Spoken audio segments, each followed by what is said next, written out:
Ankle rocking on the ball exercise is an exercise designed to really help with the mobilization and movement of the true ankle joint. In other words, for the talus to move through the mortis that's created by the tibia and the fibula as they descend down the leg. We often see with people, especially with the history of ankle sprains or injuries to the lower leg and foot, is that we have kind of a guarding or a locking in there. And so stretching of the calves are not always the only answer to this because we don't have the movement and the gliding that's supposed to happen there. So with this particular exercise, what we have is we use the ball to create some of the force that we need to produce the dorsiflexion at the ankle. We have Lori sitting so that she's got one heel literally up against the ball as close as she can as she keeps her heel on the ground. The other foot is positioned forward just to increase her stability a little bit, but even mimics the gait cycle a little bit. What the client or athlete is cued to do here is to really relax through the lower leg. So all the top of the foot and the ankle here should be, those muscles should be relaxed. If a person does have a history of ankle sprains, sometimes they have a tendency to tighten up through all those extensor muscles through there.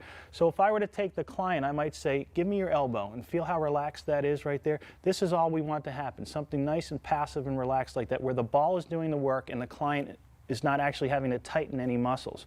So from here, Lori is going to just rock forward, shifting her center of gravity on the ball to create some increased dorsiflexion.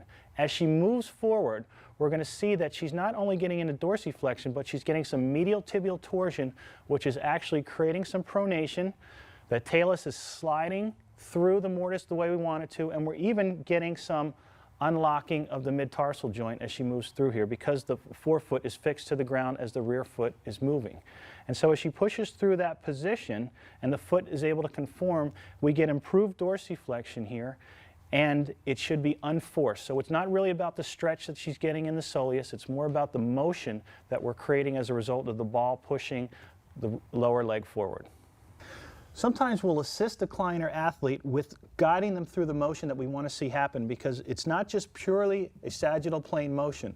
We want to get a little bit of medial tibial rotation that drives the calcaneus down and creates subtalar pronation as they move forward.